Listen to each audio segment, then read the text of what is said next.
అందరికీ నమస్కారం. సో మీ అందరికీ తెలుసు తండేల్ సినిమా కొన్ని రియల్ ఇన్సిడెంట్స్ నుంచి మనం ఇన్స్పిరేషన్ తీసుకొని ఈ సినిమా చేశాము. నాకు ఫస్ట్ చందు గారి కథ చెప్పినప్పుడు జస్ట్ ఒక 10-15 నిమిషాలు ఐడియాగా చెప్పాడు. ఆ తర్వాత నేను శ్రీకాకుళంకి వెళ్ళి మత్స్యలేశంకి వెళ్ళి 22 మంది ఎవరైతే ఉన్నారో మత్స్యకారాలు వాళ్ళ నుంచి ఈ ఇన్సిడెంట్స్ బేస్ చేసుకొని సినిమా తీసామో వాళ్ళని వెళ్ళి కలవటం జరిగింది. సో కొంతమంది వాళ్ళు మనతో ఉన్నారు ఇక్కడ, మొన్న ఈవెంట్కి వచ్చారు హైదరాబాద్కి, and I'm happy to have them here. So వాళ్ళతో మాట్లాడి ఇంకా కొన్ని విషయాలు తెలుసుకుందాం. Hello, hi. సో అప్పుడు నాకు మీరు చెప్పింది ఏంటంటే మామూలుగా మీరు శ్రీకాకుళం నుంచి గుజరాత్ వరకు వెళ్ళి గుజరాత్లో అక్కడ బోట్లు తీసుకొని ఒక 9 నెలలు అలా సముద్రంలో అక్కడే ఏట పూర్తి చేసి మళ్ళీ తిరిగి మత్స్యలేశంకి వస్తారని. ఎందుకు గుజరాత్ వరకు ఎందుకు వెళ్తారు? అంటే మామూలుగా గుజరాత్ వరకు ఎందుకు వెళ్తున్నాం అంటే కారణం ఏంటంటే ఇక్కడ మనకి జిట్టీలు అందుబాటులో లేవు. ఓకే. అంటే ఇక్కడ ఏటకి వెళ్తుంటే అలలు పెద్ద కెరటాలు ఎరిగేస్తుంటాయి. దాని బోట్ల కింద ఉండిపోయి ప్రాణాలు కోల్పోతున్నాం. అయితే గుజరాత్లో ప్రతి 20 కిలోమీటర్లకి జిట్టీలు ఉంటాయి అక్కడ. ఓకే. అందుకనే ఉపాధి ఉంటుందని వెళ్ళిపోతున్నాం అక్కడ. ఓకే. జీవనోపాధి కష్టపడడానికి వెళ్ళిపోతున్నాం. సో మీరు ఒకసారి అక్కడికి వెళ్ళాక ఒక నెల రోజులు సముద్రంలోనే ఉంటారా? ఒకసారి బోట్ తీసుకున్న తర్వాత నెల రోజులు సముద్రంలోనే ఉంటారు? నెల రోజులు ఉంటాం. లేకపోతే మీకు కంప్లీట్గా బోట్ డెక్ ఫుల్ అయిన తర్వాత తిరిగి వస్తారా? అది సముద్రంలో ఏటకి వెళ్తాం. చేపలు ఎక్కి పట్టిందంటే 20 రోజులకు వచ్చేస్తుంటాం. అంటే ఐస్ అంటారు కదా, ఐస్ అయిపోయిందంటే వచ్చేస్తాం. ఓకే. చేపలు ఎక్కువ దొరికితే ముందు వచ్చేస్తాం, దొరకలేదంటే అక్కడక్కడ పట్టుకుంటూ నెంబర్లు కొట్టుకుంటూ ఎత్తుకుంటూ పట్టుకుంటాం. కొద్దిగా లేట్ అవుతుంది. చేపలు దొరికామంటే హ్యాంగ్ వచ్చేస్తాం చెట్టు. ఓకే. అండ్ మీరు అక్కడ సముద్రంలో ఉన్నప్పుడు సెల్ ఫోన్ కనెక్షను, ఇంటితో మాట్లాడాలనుకున్నా, పిల్లలతో మాట్లాడాలనుకున్నా అలాంటి అవ్వదు. ఏ కనెక్షన్ ఉండదు? అవ్వదు. దగ్గరలో అవ్వద్దు. అంటే గుజరాత్ వేరే వాళ్ళు ఉంది కదా పోలీసు దగ్గర, దాని నెంబర్ కొడతాం. ఒక 200 కిలోమీటర్లు ఉందనుకో, ఆ స్టీరింగ్ పట్టుకుంటూ వస్తాం. దగ్గరలో ఒక 20-30 కిలోమీటర్లు టవర్ వస్తుంది మాకు. అప్పుడు పైన స్లాబ్ మీదకి వెళ్ళడం, చూడడం, టవర్ రావడం, మాట్లాడడం. ఒక్కొక్కసారి కట్ అయిపోద్ది, 2 ముక్కలు మాట్లాడడం, మళ్ళీ చేయడం, అలా ప్రయత్నిస్తుంటాం. అలాగా. ఓకే. బాగున్నారా? చాలా బాధ. పిల్లలు బాగుంటారా, ఎలా ఉన్నారు, అందరూ బాగుంటారా, అమ్మ నాన్న అన్నాడు. అట్లా ఉన్నప్పుడు అంటే ఎక్కడో చిన్న ఫీలింగ్ తట్టి ఉంటారు. తుఫాన్ అంటారు సడన్గా. గుజరాత్కి ఇలాగా టీవీలో చూస్తాం కదా, గుజరాత్కి తుఫాన్ ఉందని వస్తారు. తుఫాన్ ఎలాగుంటారు, ఎక్కడ ఏడ్ చేస్తారు అనేసి అనుకునేలోపు వీరు అక్కడ ఏది అందుబాటులో ఏ జట్టు ఉంటుంది, గోవా అవని మంగళూరు అవని ఏదో అవని, ఆడికి వెళ్ళడము. అక్కడ బోట్ యాంకర్ అంటారు కదా, అదేసి అక్కడ ఉంటారనమాట జట్టి. అప్పుడు మాకు కాల్ చేస్తారు. అప్పుడు మాకు ధైర్యంగా ఉంటుంది, ఆ జట్టికి వస్తారు తుఫాను దొరకంట అనేసి మాకు ధైర్యం ఉంటుంది అనమాట. చూస్తూనే ఉంటారు ఎప్పుడు వస్తారు తుఫాన్ కదా గుజరాత్లో, ఎలా ఉంటారు, ఎప్పుడు జట్టికి వస్తారని చూస్తాం. వీళ్ళు ఫోన్ రావాలి, అమ్మాయ్యా వస్తారు అనే ఫీలింగ్ అనేది ఉంటుంది. సో మీరు ఫోన్ పక్కనే పెట్టుకుంటారా? ఫోన్ అయితే పక్కనే ఉంటుంది. తుఫాన్లు అయినప్పుడు అయితే కరెక్ట్గా వచ్చినప్పుడు ఫోన్ అయితే ఇంట్లోనే ఉంటుంది. ఎప్పుడు ఫోన్ చేస్తారో తెలియదు కదా. అదే ఏట్లో ఉన్నప్పుడు నార్మల్ టైం, తుఫాన్ లేని టైంలో ఏట్లో ఉంటారు కదా, 30 డేస్ అయ్యగల ఇంక కాల్ వస్తుంది, పక్కన పెట్టుకోండి. కాల్ 30 డేస్ కానీ 1 డే అవతలైనా ఇంకా టెన్షన్ అనమాట. ఎందుకు రాలేదు, ఏమైంది అని. సో టెన్షన్ అనేది వచ్చేస్తుంది అనమాట. ఒక్కొక్కసారి అయితే ఎమోషనల్ అయిపోతాం. మన సినిమాలో కూడా సాంగ్ మోంటాజెస్లో ఉంది కదా, the calendar where you keep. So ఆ 30 డేస్ అక్కడి నుంచే ఆ చిన్న ఆ మూమెంట్ తీసుకున్నాం మీరు చెప్పిన దాన్ని బట్టి. అంటే మన ఫిల్మ్లో కూడా ఒక సీక్వెన్స్ ఎలా పెట్టాం, ఇన్ని రోజులు అయిపోయిన తర్వాత ఎలా కొంచెం చేతులు ఉణుగుతున్నాయో తెలుసా అని. సో ఒకవేళ 30 రోజుల్లో ఫోన్ రాకపోతే అంటే అక్కడ వాళ్ళని కాంటాక్ట్ చేయడానికి ఏదైనా మీకు ఎమర్జెన్సీలా ఏదైనా నంబర్ ఉందా? ఏమీ లేదు, ఏముండదు. సేట్తో మాట్లాడాలని, సేట్లు ఉంటారు కదా వీళ్ళు బోటుకి సంబంధించి, వాళ్ళతో మాట్లాడితే వాళ్ళ భాష మనకు తెలియదు. వాళ్ళ భాష తెలియదు కాబట్టి వాళ్ళకి మనం ఫోన్ చేయలేము. ఆ భాష వచ్చినంటే మన దగ్గర ఉంటారు. ఆ భాష వచ్చిన వాళ్ళందరూ గుజరాత్లో ఉంటారు కదా, జెంట్స్ మొత్తం గుజరాత్లో ఉంటారు. ఓన్లీ లేడీస్ ఇక్కడ ఏదో కూలి పని చేసుకొని చేపలు పట్టుకొని వెళ్ళి అమ్ముకోవడం. కానీ ఇక్కడ మా లేడీస్ ఉంటాం అంతే.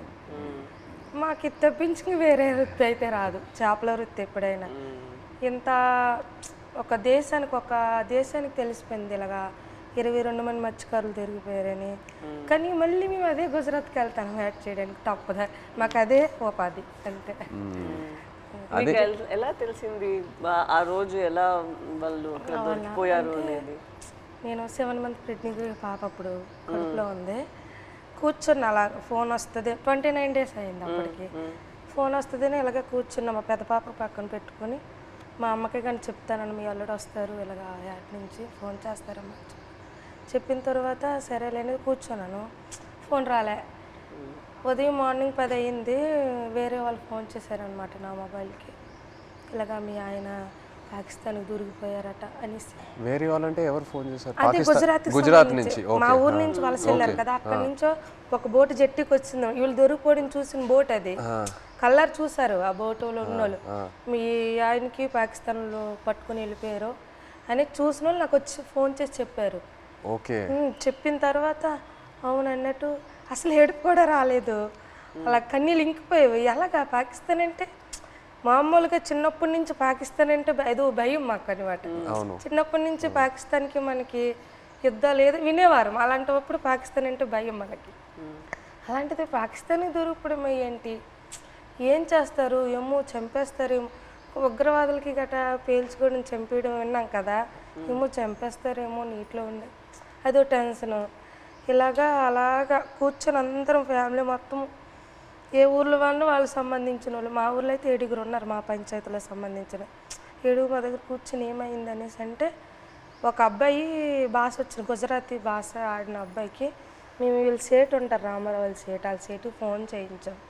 అడగండి ఒకసారి ఏమైంది ఆ సీట్కి అంటే, వాళ్ళు ఫోన్ చేసి అడిగారనమాట ఏమైంది, ఆ పాకిస్తాన్ వాళ్ళు పట్టుకెళ్ళిపోయారంట, ఏమైంది సీట్ అని అడిగితే అతనేమో పట్టుకుని వెళ్ళిపోయారు నీటిలో ఉంచారని చెప్పారు. ఇంకా మాకైతే ఎలాగ వస్తారు అనేసి ఎలాగ ఆలోచించాలి, ఎక్కడికి వెళ్ళాలి, ఎలాగ తీసుకురావాలి అనేసి ఒక ఎమోషనల్ అయితే మామూలు కాదు.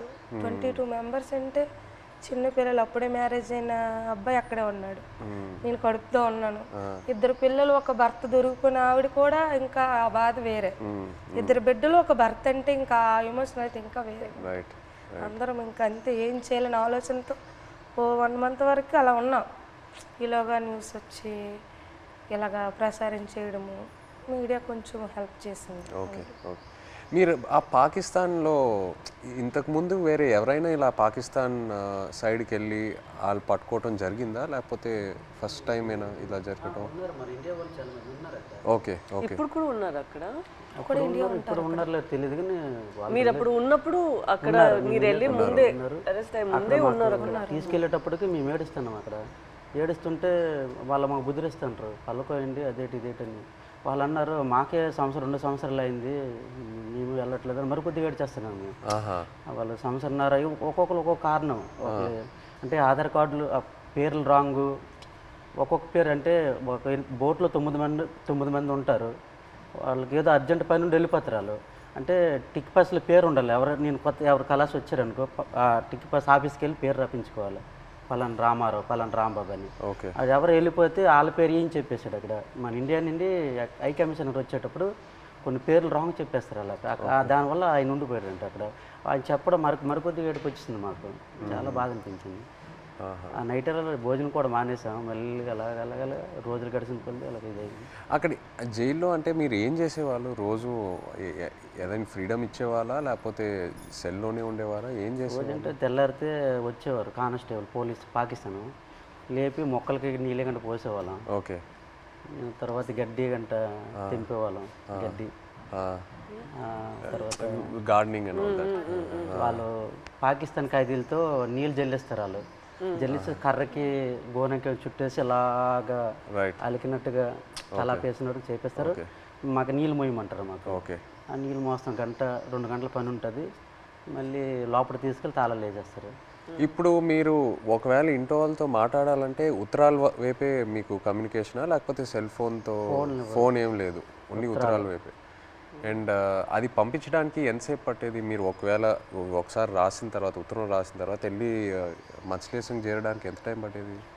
అంటే మేము దొరికిన తర్వాత వాళ్ళు ఇండియా వాళ్ళు ఉన్నారు దాంట్లో, ఉత్తరాలు కూడా మేము అదే నెల 2 నెలలకి ఒక్కొక్కసారి లేట్ అయితే 3 నెలలు కూడా వస్తుందని చెప్పారు. మేము కూడా లెటర్లో రాసాం ఇలా అనుకోండి అంటే అట్లా ఏట పూర్తి అయిపోయింది, అదే రోజు తెల్లారిసరికి వచ్చేలాంటి టైంకి అనుకోకుండా దొరికిపోయాం, ఇలా జరిగింది. ఒక పక్క బాధగున్నా లోపల దిగమింగుకొని మీరు శుభ్రంగా ఉండండి అని వాళ్ళకి చెప్పాం. అప్పుడు ఇప్పుడు ప్రెగ్నెంట్ అప్పుడు అవును అదే ఏట రావాలనుకుంటాను ఊరు నేను ఇంకా వచ్చి రావాలనుకుంటా ఇంకా దొరికిపోయింది. లెటర్లో మాకు జాగ్రత్త చెప్తూ వాళ్ళ పడే ఆవేదన కూడా మాకు కనిపించింది లెటర్. జాగ్రత్తగా ఉండండి, ఇక్కడ మాకేం పర్వాలేదు కానీ వెళ్ళి పోరాటం చేయండి. అంటే అక్కడ ఏంటంటే జాగ్రత్తగా ఉండండి, వెళ్ళి పోరాటం చేయమంటే మాకు ధైర్యం చెప్తూ వాళ్ళకి బయటికి తీసుకురావడానికి పోరాటం చేయండి నేను ఒక ఆవేదన అనేది కనిపించేది మాకైతే. ప్రెగ్నెన్సీ కదా అయినా సరే ధైర్యం చేసి వెళ్ళేదాన్ని. ఎక్కడ పొలిటీషియన్ మీటింగ్లు ఉన్నా సరే వెళ్ళేది. ఏమో సింపతి ఉంటుందేమో, అరే ప్రెగ్నెన్సీ కదా లేడీ కదా పాప మా వాళ్ళ హస్బెండ్ దొరికిపోయారు అనేసి ఒక సింపతి ఉంటుందని ధైర్యం చేసి వెళ్ళిపోయేదాన్ని. ఓహో మీరు వెళ్ళిపోయారు. నేను వెళ్ళిపోయేదాన్ని. తను ఆల్ ద పొలిటికల్ అన్ని దగ్గరికి వెళ్ళిపోయేదాన్ని. అందరూ మీ హస్బెండా కడుపుతో ఉన్నావా అయ్యో పాపం అనేవారు.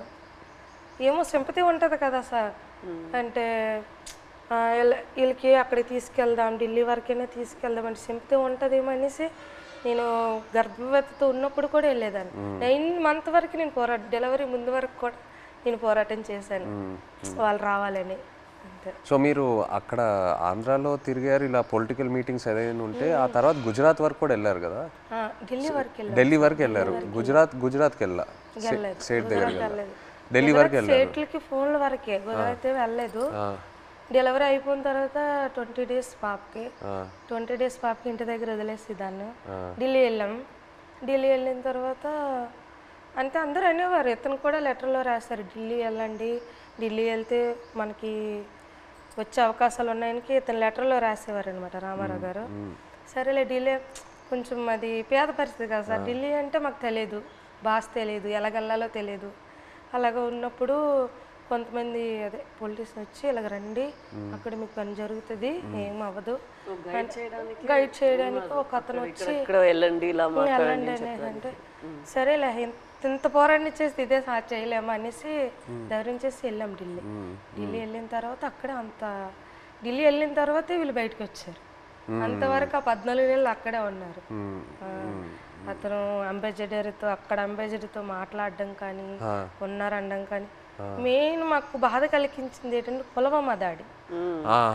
ఆ దాడి ఇలాగ మార్నింగ్ ఇలాగ టీవీ వేసాను, ఇలాగ మన ఇండియన్ ఆర్మీకి ఇలాగ ఉగ్రవాదులు చంపేశారు, ఆత్మహత్య దాడి అయిందని తర్వాత అవునా ఎందుకు అనేసి వీళ్ళకేం చేస్తారని ఇదో బాధ. మళ్ళీ అక్కడ మరి ఇండియన్స్ ఉన్నారు కదా సార్, ఏం చేస్తారని బాధలు ఉన్నప్పటికీ లెటర్స్ అయిపోయి 3 months. వచ్చిన లెటర్స్ బాగానే వచ్చి పుల్వామా దాడికి ముందు లెటర్స్ కంటిన్యూ అయ్యేవి. మేము పంపించింది అతనికి వెళ్ళేది, అతను పంపించింది మాకు వచ్చేది. కానీ పుల్వామా దాడి తర్వాత స్టాప్ అయిపోయింది.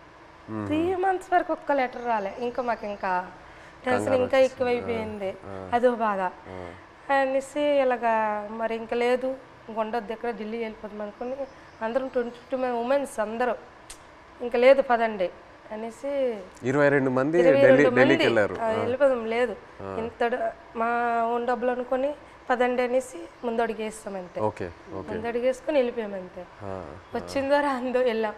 అక్కడికి వెళ్ళిన తర్వాత జయశంకర్ అని విదేశాంగ మంత్రికి కల్పించారు. ఇంగ్లీష్ రాదు కదా, ఏదో మా తెలిసిన భాషలు అంటే అతను మా కన్నీళ్ళు దుఃఖ చూసి అతనికి అర్థమైపోయింది అనమాట. ఓ ఇంత బాధపడుతున్నారని ఏడుస్తాను. మా ఆవేదన చెప్తూ మా కళ్ళని నీరు వచ్చేస్తుంది. అది చూసి పాపం అతను తట్టుకోలేకపోయారు. వెంటనే ఫోన్ పాకిస్తాన్ చేశారు. మన ఇండియా అంబాసిడర్ చేసిన తర్వాత పర్లేదు ఉన్నారు ఇలాగొస్తారు అని చెప్పారు. జనవరి కల్లా వచ్చేస్తారు అన్నారు. మా దగ్గర చెప్పారు జనవరి కల్లా వచ్చేస్తారు, రాకపోతే మీకే పాకిస్తాన్ నేను తీసుకెళ్తాను, నేను భరోసా ఇస్తానని మాట ఇచ్చిన తర్వాత అప్పుడు ఇంకా హ్యాపీ అంతే. అతను అన్నట్టు జనవరి కల్లా మాకు ఫస్ట్ కల్లా అక్కడి నుంచి లిస్ట్ వస్తుంది అనమాట. గనగల రామారావుకి వాళ్ళ భాష వేరే కదా సార్, గనగల రామారావు గుణగల్ల రామారావు, కేసమర్రికి కసమర్రయ్య అన్నట్టు పేరు ఓహో మీ పేరు కరెక్ట్గా వేయలేదా? లేదు సార్, ఆ లిస్ట్ కూడా రాంగ్ వచ్చింది అనమాట. గనగల రామారావుకి గంగల రామారావు. సో మీరు కన్ఫ్యూజ్ అయిపోయారా ఎవరు అక్కడ ఎవరు ఉన్నారు ఏంటి? సరేలే వాళ్ళది ఉర్దూ బస్ కదా, ఏమో ఇలాగ తెలియపు ఇలాగ రాశారేమో అని మాకు మేము ఆలోచించుకున్నా వచ్చేస్తారు అన్నట్టు. మీకు ఆ టైంలో ఎలా అనిపించింది సడన్ గా భయం వేసింది.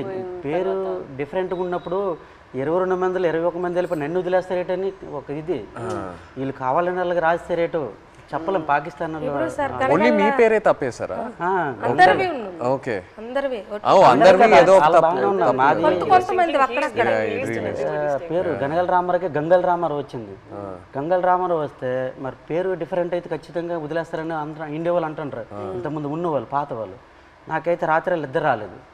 22 మందిలో 22 నా పేరు రాకపోతే నాకు వదిలేస్తే నాకు నిద్ర పట్టట్లేదు, తినాలనిపించట్లేదు.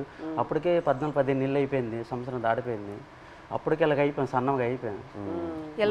వాళ్ళు ఏదో చపాతీలో అంటే ఏదో కలుపుతారంట అక్కడ జైల్లో, అదేదో మనకి ఏదో బరువు మోయాలని మోయలేమంట, ఆవేశం వచ్చేస్తుందంట. వాళ్ళు చెప్పిన మాటలే అప్పటికే సన్నగా అయిపోయాం. తర్వాత నోటంటే కూడా బ్లడ్ వచ్చేస్తుంది. ఏమంటే టెస్టులు చేస్తే వేడి వల్ల అన్నారు, ప్రాబ్లం లేదంటే కొద్దిగా ఆపేయకుండా ఉన్నాయి. అలాంటి చాలా భయం వేసేది. అలాగే మీరు పుల్వామా టైంలో మీరు అక్కడ ఒక కన్ఫ్యూషన్ లాగా ఏమైనా అయిపోయిందా మీకు? అయిపోయింది మరి. ఏదో వేరే సెల్లో పెట్టేవారంట అక్కడ, ఏదైనా బయట ప్రమాదం ఏదైనా జరిగితే. అంటే బీహార్ జైల్లో ఒక పాకిస్తాన్ ఖైదీకి ఇండియా వాడు చంపేశారని తెలిసింది మాకు. అక్కడ జైల్లో టీవీ ఉంది మాకు చూస్తుండగా. చంపేస్తే మాకు తెలీదు, మాకు 4 రూమ్ల వాళ్ళందరికీ ఒక్క రూమ్లో బంధించేస్తుంటారు. బ్యాగులకి నైన్గా పట్టుకొని ఒక రూమ్లో తీసుకెళ్ళి ఇంకోటి బాంబే చేస్తారు, మనం చంపేస్తారని అంటాడు ఇంకొకడు. చాలా భయం వేసేస్తుంది. అప్పుడు ఇంకో అందులో కానిస్టేబుల్ ఉంటారు కదా కొందరు పాకిస్తాన్ వాళ్ళు, ఆయన లేదు అక్కడ మీ ఇండియా కూడా మా పాకిస్తాన్ ఖైదీ చంపేశాడు కదా, ఇక్కడ మీ వాళ్ళకి ఏం జరగకంటే మీరు అందరికీ ఒక రూమ్లో పెడతాను, మీరు జడవద్దని చెప్పాడు. అప్పుడు కొద్దిగా ఊపిరి పీల్చుకున్నాం. అలా జరిగింది. అండ్ మీకు జైల్లో ఇప్పుడు డబ్బుల్లా ఇప్పుడు ఈ ఉత్తరాలు పంపించడానికి ఆ అమౌంట్ ఎలా మీకు వచ్చేది? పెన్నుల మీద పేర్లు చేస్తాను నేను, ఒక్కొక్కరు ఒక్కొక్క పని నేర్చుకున్నాం. నాకైతే 2 వారాలు పట్టింది టైం. ఓకే. ఇప్పుడు నాకు చైతన్య పెన్ను ఉంటుంది, పైన దారంతో నాకు చైతన్య పేరు వచ్చేస్తుంది. కింద సాయిపల్లి అంటే ఒక పెన్ను మీద 2 పేర్లు రాస్తే 2 పేర్లకు 200 ఇస్తారు. ఒక పేరు అయితే 100 రూపాయలు ఇస్తారు. అలాగే రోజుకి 5-6 పెన్నులు అలా చేసేవాడిని. ఆ పెన్నులు వాళ్ళకి ఇస్తే ఖైదీ లేట్ చేస్తారు, వాళ్ళకి బెయిల్ మీద వెళ్తారు కదా కోర్టుకి, వాళ్ళ ఫ్యామిలీకి ఇస్తారు కదా. ఆ డబ్బులతో మేము ఏంటంటే అప్పుడప్పుడు ఏదో గుడ్లు తెచ్చుకుంటూ కానీ మాంసం కానీ తినడం కానీ. 22 మందికి మరి మెయిన్ లీడర్ని కదా, వాళ్ళ గెడ్డలకు కానీ వాళ్ళ రింకిలకు కానీ బిస్కెట్లకు కానీ ముసలి వాళ్ళకి తెలియదు కదా, వాళ్ళకి డబ్బులు ఇచ్చేవాడిని గెడ్డలకి. సో ఒక్క ఉత్తరం పంపించడానికి ఎంత అయ్యేది మీకు? ఎందుకంటే ఒక 200-300-500 అంటే మా డబ్బులు ఉండవని తెలిసి ఏవో ఖర్చులు మట్టుకు పనులు చేస్తుంటాం. వాళ్ళకి ఇచ్చి అలాగే. అంటే ఎన్ని పేజీలు రాయొచ్చు ఒకసారి? ఎన్ని పేజీలు పంపించచ్చు ఉత్తరం? అంటే వైట్ పేపర్ మీద రాసి లోపల కవర్లో పెడతాం మేము. మినిమం రెండు పేపర్లు 22 మంది 2 పేపర్లో రాసి పంపించాలి. అంటే ఒక్కో ఇద్దరేసి ఒక్కో ఉత్తరం ఉంటుంది. 22 మంది ఎవరిదా ఇద్దరు జాయింట్ పడేవాళ్ళం. ఓకే. ఇంకా డబ్బులు లేనప్పుడు సర్దుకుంటేవాళ్ళం. అలాగే ఇటు పెట్టి అలాగే అడ్జస్ట్మెంట్ అయ్యేవాళ్ళం. మీరు ఒక్కొక్కరికి ఈ ట్రిప్ అయితే నువ్వు లెటర్ పంపిస్తే నెక్స్ట్ ట్రిప్ నేను పంపుతాను. మళ్ళీ మాకు కాంప్రమైజ్ అయ్యి అడ్జస్ట్ చేసుకునేవాళ్ళం. ఓకే. అండ్ మీ పాప ఫోటో ఫస్ట్ టైం ఎలా చూసారు అక్కడ? అంటే పేపర్లో కటింగ్ చేసి ఉత్తరాలు పెట్టేసి పంపించారు ఆవిడ. అంటే అక్కడ ఏమేం జరుగుతుందనా ఊర్లో? ఓకే. పెట్టారు, పెట్టేసి పంపించేదాన్ని. అది చూసి అందులో చూసారు వాళ్ళ పాప. మీరు కావాలని అలా ఫోటో పెట్టారా? అంటే ఫోటో కావాలనే కాదు, చూడు ఇలాగ ధర్నా చేస్తున్నాం, మీరు భయపడకండి, ధైర్యంగా ఉండండి, మీకు తీసుకొచ్చే బాధ్యత మాదనేసి ఒక ధైర్యం చెబుతూ ఒక లెటర్ రాసేవారు. ఇక్కడ మేము భయపడే వాళ్ళకి భయపెట్టిస్తే వాళ్ళు ఇంకా భయపెట్టేస్తారు కదా అనేసి ఒక పోరాటం చేస్తాను, మీరు జడకండి ధర్నాలు చేస్తాను అనుకుని పాప ఫోటో కట్ చేసి పెట్టేసి పంపించారు. జైల్లో అయితే చాలా బాధ. అంటే ఆ పాకిస్తాన్ ఖైదీలకి పడుకుని పెట్టి చెట్ట పైకి ఎత్తేసి పట్టుకొని పెద్ద బెల్ట్ ఉంటుంది, ఇలాగ బాధేసేవారు. అమ్మో సత్యం బావో సత్యం అంటే మేమేంటి మనకి అలాగ కొట్టేస్తారని మేము జడిసిపోయాం. ఈ చెట్ట పైకి ఎత్తేసేవారు, చేయలేక సాపేసేవారు. కింద పడుకుని పెద్ద బెల్ట్ ఉంటుంది, కర్ర పట్టుకొని ఇలా తిడ్డ ఉంటుంది. అలా ఆ బెల్ట్లో అలా కొడుతూ అమ్మో సత్యం 10 దెబ్బలు అంటే అలాంటివి. మనకి ఇండియా వాళ్ళు కూడా అలాగే కొడతాను జడిసిపోయాం. ఫస్ట్లో మేము వెళ్ళేటప్పటికి మొక్కలకి నీళ్ళు పోస్తుంటాం కదా, ఆ పక్కన వాళ్ళకి ఆడు ఏం చేసాడో మనకు తెలీదు. అలా కొడుతుంటే అలాగే మనకి కూడా కొట్టేస్తారని భయం వేస్తుంది ఫస్ట్లో. వాళ్ళు అన్నారు మీకు ఇలాగ కొట్టరు, మీరు ఇంకా ఒకసారి 2 సార్లు తప్పులు చేస్తే మీకు కొడతారు. తప్పులు అంటే జైల్లో కానీ మా 22 మందిలో కానీ, ఇంకా గుజరాత్లో ఉన్నారు ఇండియా వాళ్ళు కదా, ఏ బాత్రూమ్ దగ్గర కానీ బట్టలు ఉతుక్కున్నప్పుడు కానీ మనలో మనం కొట్టుకుంటే ఒకసారి కుదిరేసి రెండోసారికి గడికి ఒక మనిషి 3 తప్పులు చేస్తే మీకు కూడా అలాగే పడుతుంది అంటే అప్పటి నుంచి గొడవలు కూడా అదే బాత్రూమ్ దగ్గర అలాగే అడ్జస్ట్మెంట్ అయిపోవాలి మేము. అలాగే అలా కొట్టేస్తారు రిటర్న్. మీరు ఒక్కొక్కరికి ఎలా సమాధానం చెప్తారు అక్కడ ఎన్ని రోజులు ఉన్నప్పుడు? ఎలా మీరు సమాధానం ఏంటి, తిట్టేవారు కూడా 22 మంది ఉన్నాం, నీ వాళ్ళని ఇలా ఇలా జరిగింది, మా డ్రైవర్లు కూడా నీ వెంట వచ్చారు. అంటే ఇంతకుముందు ఇతనికి యాట్లో గనగల రామారావు పాకిస్తాన్ వైపు ఎక్కి యాడ్ చేసేవారు, బోర్డర్ దగ్గరలో ఇతని వల్ల దొరికిపోయారు అనేసి ఒక బ్యాడ్ నేమ్ మీద వస్తుంది ఇతనికి. ఇతను అది దృష్టిలో పెట్టుకుని భోజనం సరిగ్గా చేసేవారు కదట అక్కడ. పెళ్ళి అవును కుర్రోళ్ళు కూడా ఉన్నారు కదా, నాకు పెళ్ళి అవ్వకుండా కూడా మీరు చేస్తారు, నేనిండా మేము దొరికిపోయాం అని అనేవారు. ఒక్కొక్క బాధలో ఉండేది. తప్పదు మరి, జరిగిపోయింది చాలా బాధ. బట్ ఇప్పుడు వాళ్ళందరూ బయట వచ్చేసారు, పిల్లలు కూడా చేసుకుంటారు. భయంలో ఉన్నప్పుడు అలాగే సడన్ గా మనం మాట్లాడతామా అనుకునేది అని మాట్లాడేస్తాం. మీరు గుజరాత్ సేట్ దగ్గరికి వెళ్ళి ఆయనతో మాట్లాడటం ఆ ఐడియా రాలేదా? అంటే సేట్ దగ్గరికి వెళ్తే ఆ డబ్బు ఆ విషయం భాష రాదు కదా, సో దానివల్ల మీరు కొంచెం ప్రెగ్నెన్సీ డెలివరీ టైం కదా సార్, అతను లేరు, మనకి కొంచెం ఇబ్బంది ఉందనేసి నేను అతను సేటుకి ఫోన్ చేశాను సార్. అక్కడికి చేసిన తర్వాత ఇలాగ అంటే భాష వచ్చిన వాళ్ళతో మాట్లాడించాను, ఇలాగ చెప్పండి డెలివరీ టైం ఉంది కదా, అతనికి ఏమైనా అమౌంట్ నేను వెయ్యను అంటే కొంచెం కోపంగా మాట్లాడేవారు వాళ్ళు. నేను వెయ్యను, పట్టించుకోలేదు వాళ్ళు. మాకు కూడా 2 బోట్లు దొరికిపోయాయి కదా, నేను ఎందుకు మీకు వేయాలన్నట్టు ఆయన అన్నారు. ఇప్పుడు మీరు ఇలా ఒక పరిస్థితి రాలేదంటే కూడా మీకు చాలా కష్టాలు వస్తూనే ఉంటాయి కదా, మీకు రోజు రోజులకి ఇలా మీరు చెప్పినట్టు ఎలా తుఫాన్ వస్తుంది దాన్ని మీరు చూస్తూనే ఉండాలి కదా. తుఫాన్ వచ్చింది అక్కడ చేస్తుండగా, తుఫాన్ వచ్చింది. తర్వాత యాంటీ అని వైర్లెస్ మాకు పిడికి పడ్డా తిరిగిపోయింది, చాలా ఇబ్బంది పడ్డాం. తర్వాత బోటు మొత్తం నీరు అయిపోయింది, చాలా ఎదుర్కొన్నాం అన్నీ. ఒక్కొక్కసారి బోట్లు మునిగిపోతున్న టైంలో పక్కన బోట్ వచ్చి మనుషులకు కాపాడేవారు, బోట్ మాత్రం మునిగిపోయేది. కానీ అక్కడ పక్కన బోట్ లేకపోతే ప్రాణాలు కూడా కోల్పోతారు. అలాంటి పరిస్థితి ఇదని వాళ్ళు చెప్పినప్పుడు మీరు మీ ఆయన దగ్గర అడగలేదా, మీరు ఎందుకు ఈ పని చేస్తున్నారు, మాతోనే ఉండండి, ఇక్కడే ఏమైనా పని చేయండి, మీరు అట్లేం అడగలేదా? లేదు మేడం, అలాంటి ఉపాధి అక్కడ లేదు, మా సైడ్ లేదు. అక్కడికి వెళ్తేనే మాకు మేము అంటే ఇక్కడ రూపాయి వేస్తే అక్కడ 2 రూపాయలు లేదు. ఇక్కడ నెలనూలే లైక్ ల్యాండ్ ఇట్ సెల్ఫ్ వేరే ఏమైనా ఒక పని మనం చేసుకోవాలి కదా, ఇంత రిస్కీగా ఎందుకు? మత్స్యకారులు చాలా మంది డిగ్రీ ఇవన్నీ చదువుకుని ఉన్నారు చాలా మంది, కానీ జాబులు రావట్లేదు. మర్చిపోయి ఎస్టీ జాబితాల్లో ఏదో చేరిస్తే మాకు జాబులు వస్తామని అంటారు, కానీ చదువుకున్న జాబులు రావట్లేదు. అందుకే ఎక్కువ వలసలు వెళ్ళిపోతారు. చాలామంది చదువుకున్న వాళ్ళు కూడా వెళ్ళిపోతుంటారు. వీళ్ళ అబ్బాయి కూడా చదువుకుంటారు. చాలామంది డిగ్రీలు ఇంటర్లు చదువుకున్న జాబులు రాక వెళ్ళిపోతుంటారు. మా మర్చిపోయి ఎస్టీ జాబితాలు చేరిస్తేనే ఆ జాబులు వస్తామంటే దానికోసం ప్రయత్నిస్తాను, కానీ ఎవరు సరిగ్గా పట్టించుకోవట్లేదు. ఎందుకు మాకు జాబులు రావట్లేదు అర్థం కావట్లేదు. సో మీరు శ్రీకాకుళం నుంచి లెటర్స్ పంపిద్దాం అనుకున్నారు కదా పాకిస్తాన్కి, అప్పుడు జైల్లో ఉన్నప్పుడు. అప్పుడు ఇక్కడి నుంచి లెటర్లు పంపించడానికి ఏదైనా ఇబ్బంది ఉండిందా? ఇబ్బంది ఉంది. ఇక్కడ నుంచి లెటర్స్ అంటే వాళ్ళు అడ్రస్ రాశారనమాట, ఇలా పంపించండి, టు అడ్రస్ ఫ్రమ్ అడ్రస్ అన్నట్టు ఉంటుంది, ఇలా పంపించండి అని రాశారు. అలాగే మేము పోస్ట్ ఆఫీస్కి వెళ్ళి ఇలాగ రాస్తే పాకిస్తాన్ రాస్తే వాళ్ళు చదివారు, పాకిస్తాన్ ఏంటి, పాకిస్తాన్కి మీకేం సంబంధం, మీరు పాకిస్తాన్కి లెటర్ వేయడం ఏంటి, ఇలాగ అడిగేవారు అనమాట. చాలా ఇబ్బంది పెట్టేశారు. 2-3 డేస్ వాళ్ళకి ఇలాగే ఇబ్బంది పెట్టేస్తే మేము ఈ స్టోరీ మొత్తం చెప్పిన తర్వాత వాళ్ళు అప్పుడు ఒప్పుకున్నారు. తర్వాత మేము ఏదో పాకిస్తాన్ నుంచి వచ్చినట్టు, వీళ్ళు పాకిస్తాన్ వాళ్ళు, మీరే ఈడుమేటి పాకిస్తాన్ అనేసి వాళ్ళ క్వశ్చన్లు అడిగేవారు. చాలా ఇబ్బంది పెట్టేశారు. తర్వాత ఈ స్టోరీ మొత్తం చెప్పిన తర్వాత అప్పుడు నమ్మారు. అంతే. మీ ఫ్యామిలీ ఎవరు చెప్పలేదా మీకు ఇలా చేపలు పట్టుకున్న వాళ్ళని పెళ్లి చేసుకోకూడదు, ఇలాగే ఉంటుంది మీకు, ఇదన్నీ ఎందుకు, లేదంటే ఎందుకు లవ్లో పడుతున్నారు మీరు ఇలా రిస్కీ లైఫ్లో ఉన్న వాళ్ళతో, అలా ఏమి ఎవరు చెప్పలేదా? ఏదండి అదే మీరు ఎవరు చెప్పలేదా? అమ్మ నాన్న వాళ్ళు ఎవరు లేదు, ఇక్కడ ఉన్న వాళ్ళే చెప్పిన అవి లవ్లో ఉంటాం కదా, అవి కనిపించదు అనమాట. అంతే, లవ్లో ఉంటే అతనే కావాలన్నట్టు ఉంటుంది అంతే. ఎంత రిస్క్ అయినా పర్లేదు ఇలాగే ఉండిపోతాను. అతనే కావాలి. మన తండేల్లో సత్య అండ్ రాజు లాగే ఒక రకంగా. సార్ ఇప్పుడు మేము పాకిస్తాన్ భారతదేశం మొత్తం తెలుసు కదా, ఈ కథ తీయాలని మీకు ఎలాగనిపించింది? మా ఇంటికి రావడం, తినడం, చేయడం చాలా హ్యాపీ అనిపించింది. మీకు ఎలాగ ఆలోచన వచ్చింది తీయాలని? ఎంతమందికి తెలుసు కదా, చాలామంది ఉన్నారు, ఎవరికి రాని ఆలోచన మీకు ఎలాగొచ్చింది? లేదు చాలా అంటే ఫస్ట్ నాకు చందు ఈ కథ చెప్పిన తర్వాత కార్తిక్ వచ్చి నాకు ఈ ఐడియా చెప్పాడు. ఆ తర్వాత చందు నాకు నేను సినిమాలో ఇలా ఇలా ఒక స్క్రీన్ ప్లే ఇలా తీద్దాం అనుకున్నాను చెప్పిన తర్వాత బాగా ఎక్సైట్ అయ్యా. వెంటనే మనం శ్రీకాకుళంకి వెళ్ళి మత్స్యలేశంకి వెళ్ళి అందరినీ కలుద్దాము, అక్కడ వాళ్ళని కలిస్తే నాకు ఇంకా మంచి ఐడియాస్ వస్తాయని చెప్పి అక్కడ వచ్చి మీతో ఆ రోజు స్పెండ్ చేయడం జరిగింది.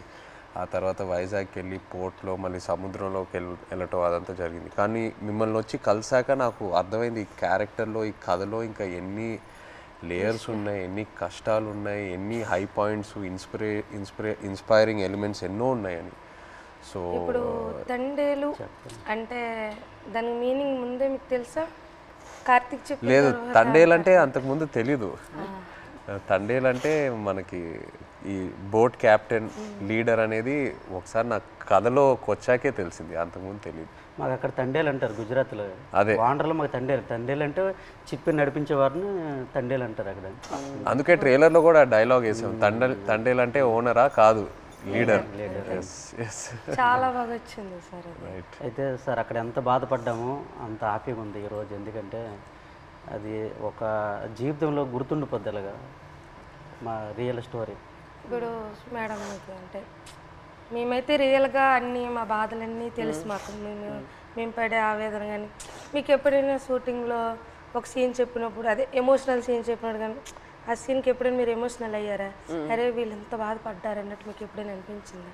మాకు మీ వే ఆఫ్ లైఫ్ రోజు మీరు ఎలా గడుపుతున్నారో అదే నాకు ఒక పెద్ద ఆశ్చర్యం. మీరు ఎలా చెప్తారో, నేను రోజుకి తుఫాన్ అక్కడ వస్తుందా, ఏమవుతుంది అని ఒక రోజుకి ఎలా మీరు గడపగలుగుతారో, నెక్స్ట్ రోజు లేచి అది నిజ లైఫ్లో నేను అది చేయగలుగుతాను అంత నాలో ఆ శక్తి ఉందని నాకు తెలీదు. సో ఒక్కొక్కసారి అలా చేసినప్పుడు మనం ఫిల్మ్లో నాకు ఈ ఆలోచనే వస్తుంది, వీళ్ళకి ఎక్కడి నుంచి ఆ ధైర్యం వస్తుంది?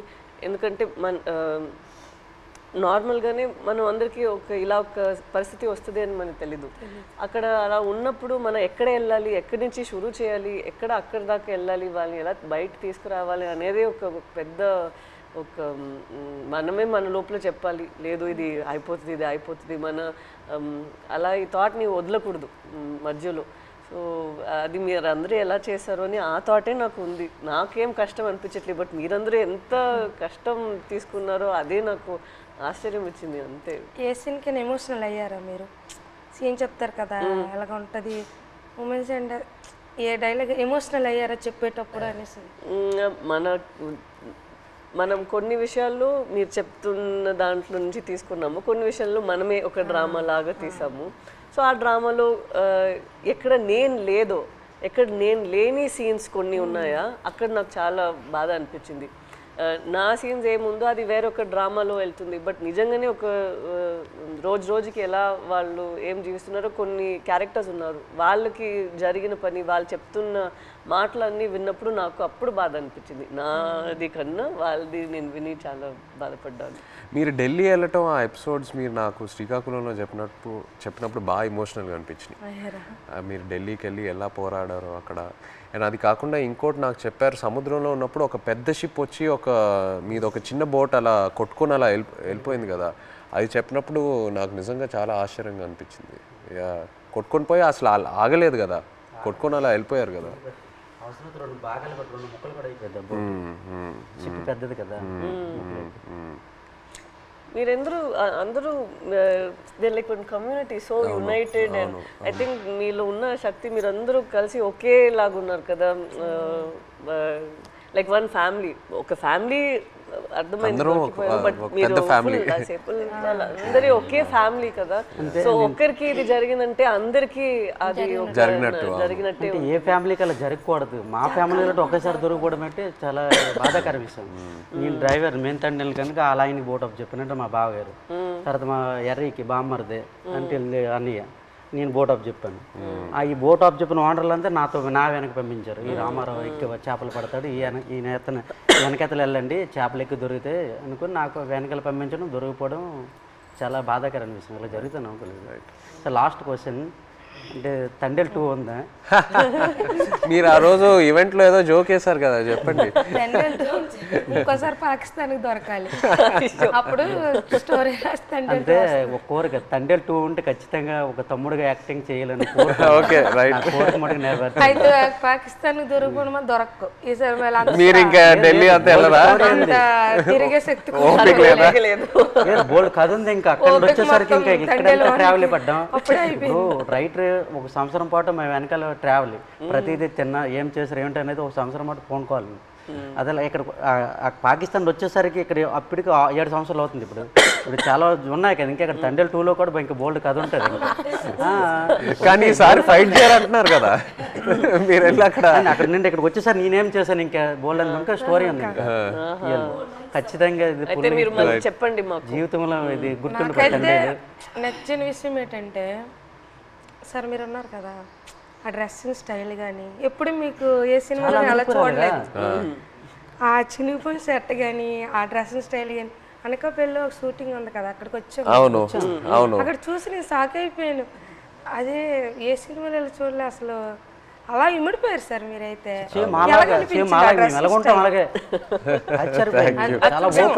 అదే నేను చెప్తున్నా కదా, మిమ్మల్ని వచ్చి అప్పుడు కలిసి మీతో టైం స్పెండ్ చేశాకే నాకు ఆ క్లారిటీ వచ్చింది. ఓకే మనం ఇలా క్యారెక్టర్ని ఇలా డిజైన్ చేయాలి. సో సేమ్ బనీలతోటి ఆ ఎండలోటి ఇవన్నీ చాలా కష్టపడ్డారు. చాలా యాంకర్ పట్టుకొని ఉన్నారు కదా ఫస్ట్ పోస్ట్ పట్టుకొని హైలైట్ అది అయితే అందరు కూడా మా ఊళ్ళు ముసలంతా సాయి సినిమా మేము చూడాలి. ఎవరికి ఫోన్ చేసినా అదే రింగ్ స్టోన్ బుజ్జి తల్లి. ఎవరికి ఫోన్ చేసినా రింగ్ స్టోన్ ప్రతి సెల్లకి హైలెస్ సాంగ్ ఉంది కదా, అది ఎలా హైలెస్ అది మా స్లాంగ్. అవును, ఎలా సింక్ అయింది అది అక్కడ అంటే మీ మలలకి తెప్ప లాగేటప్పుడు వస్తారు కదా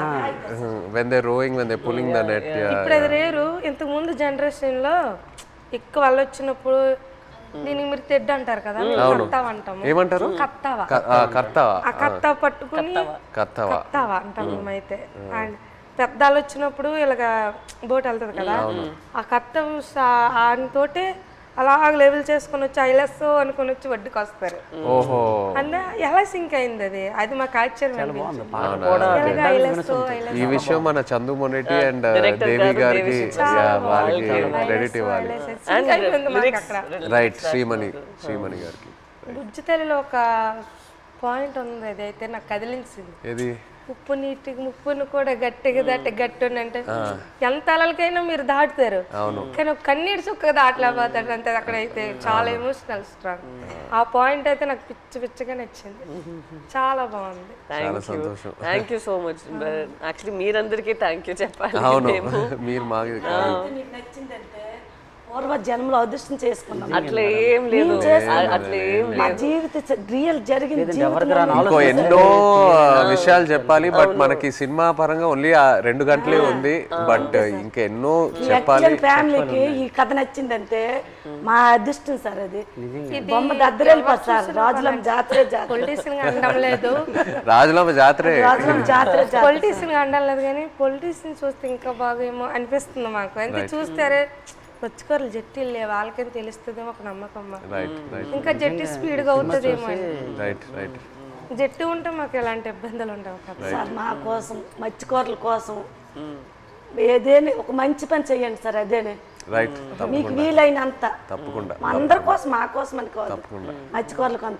8 మంది హీరోలు ఉంటుండగా మీరు మా జీవితాన్ని ఎంచుకున్నారు. తప్పకుండా అది పెద్ద మేము అనుకున్నాము రిలీజ్ ముందే మీకు ఒకసారి చూపిద్దామని. బట్ మీరు ఐ థింక్ థియేటర్ లో చూస్తే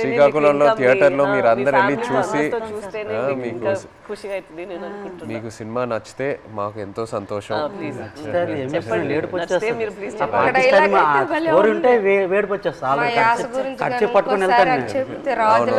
అది మిమ్మల్ని మైండ్ లో పెట్టుకొని చేస్తాం. అవునా? జరిగింది. ఇప్పుడు మేము చేపలు సార్, మా యాస వేరే ఉంటుంది. అలా అక్కడ ఉంటుందిరా అనడానికి అక్కడ ఉంటుందిరా అనేసి మా భాష వేరే ఉంటుంది. ఒక సిటీ వెళ్ళామనుకో మా భాష విని అరే చేపలు వాళ్ళరా అంటారు. కొంతమంది మీ చేపలు ఇలా అంటారు, కొంతమంది అంటే అంటారు అనడానికి మాకు అలాగ రాదు. వేరే మత్స్యకారుల స్లాంగ్ వేరే వేరే ఉంటాయి. మా స్లాంగ్ వేరేగా ఉంటుంది, పక్కన మత్స్యకారు స్లాంగ్ వేరేగా ఉంటుంది. అందులో మా స్లాంగ్ అయితే ఎవరు మాట్లాడలేరేమో, కానీ మేడం గారు అయితే చాలా మేము మాట్లాడినట్టే మాట్లాడారు. అసలు ఇది హైలైట్ మేడం గారు. మేము అలాగే మాట్లాడతాం, ఉంటుందిరా అలాంటి వెళ్దాం రా అన్నట్టే మేడం గారు. చాలా థ్యాంక్ యూ సో మచ్. ఇది నాకు పెద్ద compliment. Thank you very much. Success meet మాత్రం శ్రీకాకుళం అది నా ప్రామిస్. సినిమా రిలీజ్ తర్వాత సక్సెస్ మీట్ కి మేము శ్రీకాకుళమే వస్తున్నాము. మచ్చలేసు అక్కడ వచ్చి కలిసి శ్రీకాకుళంలో సక్సెస్ మీట్ పెట్టి వెళ్తున్నాం. ఆ టైం లోపల మీ 25 మందిని కాల్ చేసి వాళ్ళని కూడా సక్సెస్ మీట్ లో వాళ్ళని కూడా అప్పుడు వచ్చేస్తే కరెక్ట్ గా ఉంటుంది. శ్రీకాకుళం నుండి కేమచ్చలేసి వస్తానరా, రమ్మంటే వస్తాం, ప్లాన్ చేస్తాం. బట్ సక్సెస్ మీట్ అయితే శ్రీకాకుళంలో చేస్తున్నాము తప్పకుండా. Okay, thank you so much. మాతో మీరు కలిసి ఇంత షేర్ చేశారు. Again thank you so much.